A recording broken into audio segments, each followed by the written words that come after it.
विश्वास करने वालों के लिए सब कुछ संभव है।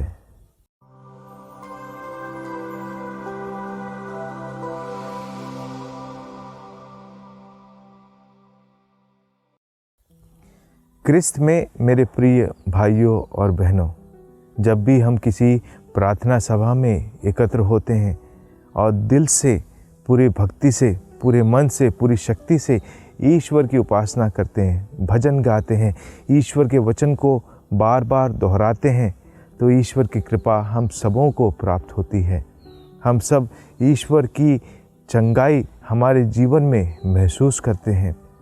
लेकिन अगर हम उस शक्ति पर विश्वास नहीं करते तो चंगाई और कृपा भी हमें प्राप्त नहीं होगी। ऐसी प्रार्थना सभाओं में कई सारे जो सुसमाचार के प्रचारक हैं, वे भविष्यवाणियाँ करते हैं कि इस व्यक्ति को यह चंगाई मिली, उस व्यक्ति को वह चंगाई मिली। अगर हम उन वचनों पर, उन शब्दों पर विश्वास नहीं करते तो कृपा हम तक नहीं पहुँचती।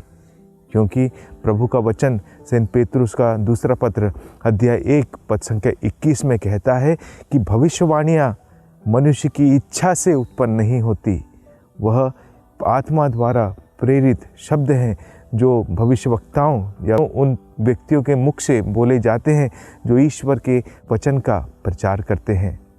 इसलिए मेरे प्रिय भाई बहनों, जब भी हम प्रार्थना सभाओं में जाते हैं, अगर हम महसूस करते हैं ईश्वर की कृपा हमें छू रही है, तो उसमें विश्वास करें और वह कृपा हमें मिल जाएगी। आज के पवित्र सुसमाचार में हम जकारियस के भजन के बारे में पढ़ते हैं।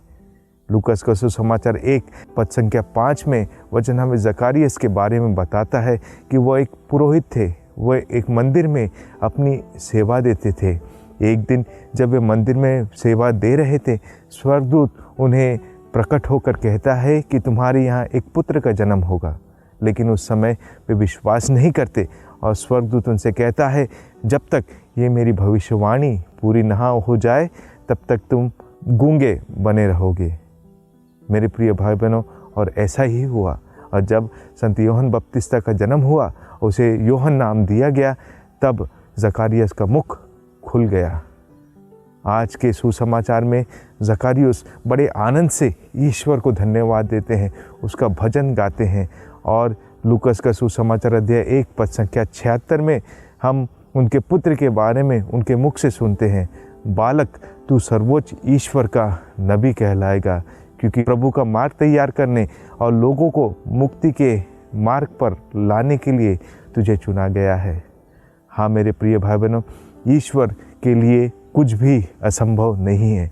ईश्वर कुछ भी हमारे साथ किसी भी वक्त करना चाहता है। क्या हम उसकी शक्ति पर विश्वास करते हैं? और अगर हम विश्वास करते हैं तो ज़रूर ईश्वर भी हमारे जीवन में महान चिन्ह और चमत्कार दिखाएगा। इसलिए आइए हम अविश्वासी नहीं, विश्वासी बने और प्रभु की सेवा में अपने जीवन को समर्पित करें। आमीन।